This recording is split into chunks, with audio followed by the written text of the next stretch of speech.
announcement that the Reggae Boyz will play Caribbean rivals Trinidad and Tobago in 2 friendly internationals in February. 1 game in Montego Bay and 1 in Kingston. Instructively, this time around, the Jamaican squad will comprise local-based players as coach Steve McLaren goes into battle without his foreign legion for the very first time. Importantly as well, these games will precede the resumption of the 2026 World Cup qualifiers in June. Now, in that context, do these 2 games represent an exercise in appeasement and or futility, or both?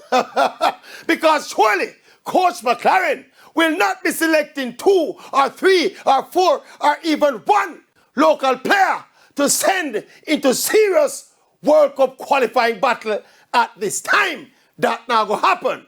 Really and truly, these games against Trinidad and the entire local-based expose with Coach McLaren should have happened earlier in the process for it to make logical sense.